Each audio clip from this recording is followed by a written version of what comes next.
Assalamualaikum teman-teman semuanya. Teman-teman, pada tanggal 17 April adalah Hari Hemofilia Sedunia. Oleh karena itu, saya akan sekilas membahas tentang apa itu hemofilia. Yang sering jadi pertanyaan adalah mengapa penyakit hemofilia sering diturunkan kepada keturunannya. Mari kita simak pembahasan sekilas tentang hemofilia berikut ini.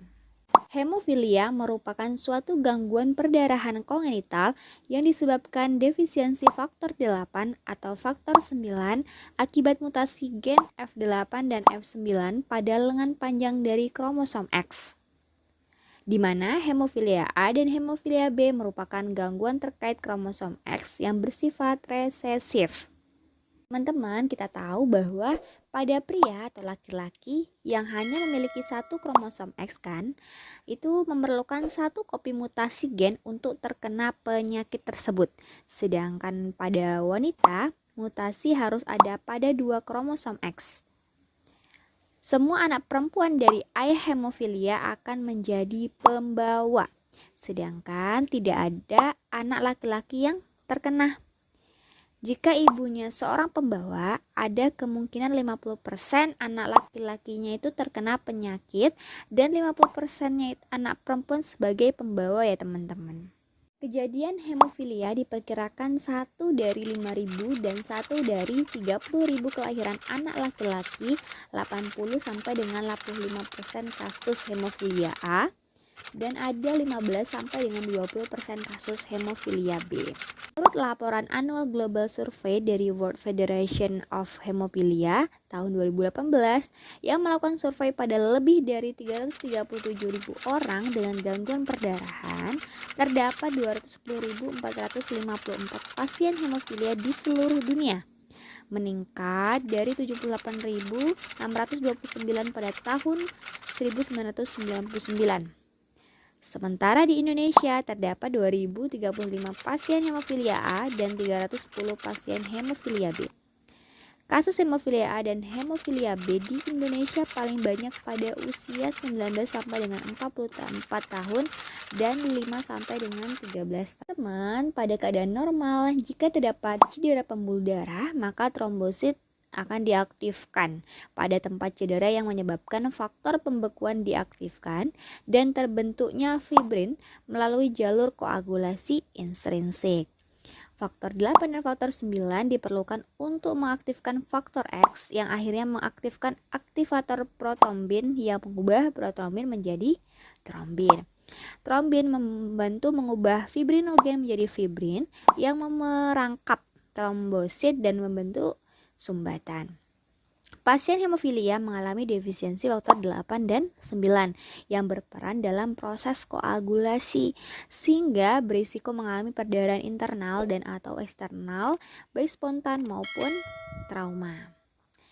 Hal tersebut terkait dengan gambaran klinis hemofilia A dan B yang serupa karena target utama perdarahan adalah persendian, di mana biasanya adalah terjadi perdarahan spontan. Pada persendian dijumpai pada 70 sampai dengan 80% episode perdarahan. Yang paling sering adalah pergelangan kaki, kemudian ada lutut dan siku. Teman-teman, sekitar separuh anak dengan hemofilia berat mengalami perdarahan otot atau hematoma pada usia 6 sampai dengan 8 bulan saat aktivitas fisik meningkat. Pada hemofilia berat, perdarahan spontan pada otot dapat terjadi di tungkai bawah, bokong, otot iliopsoas, dan lengan atas. Sebagian besar pasien hemofilia berat, 90% akan didiagnosis pada tahun pertama kehidupan, terutama saat belajar menjelajah atau berjalan.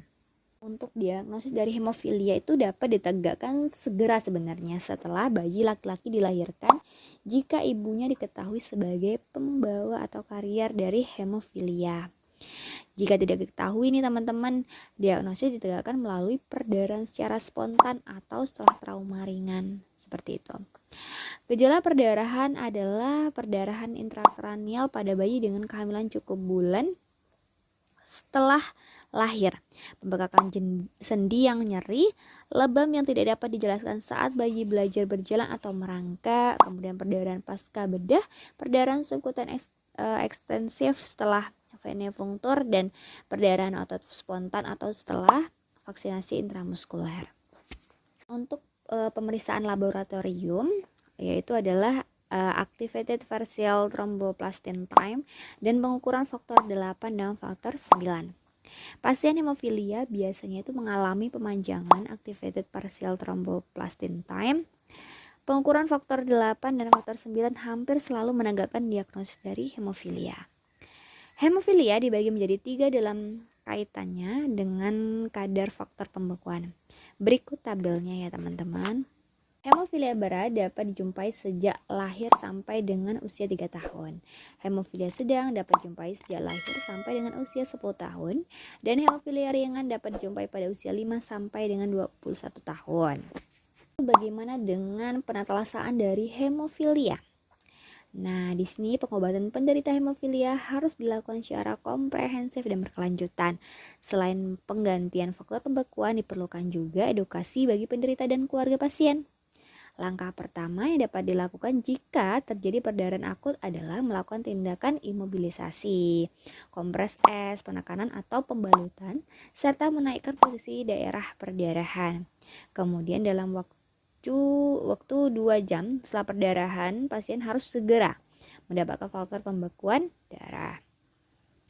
Sebenarnya dari beberapa tata laksana dapat ditarik suatu kesimpulan di mana terapi untuk pasien dengan diagnosis hemofilia dapat diberikan konsentrat faktor 8/12 jam. Sedangkan pada hemofilia B dapat diberikan konsentrat faktor 9/24 jam atau sesuai dengan anjuran dokter penanggung jawab.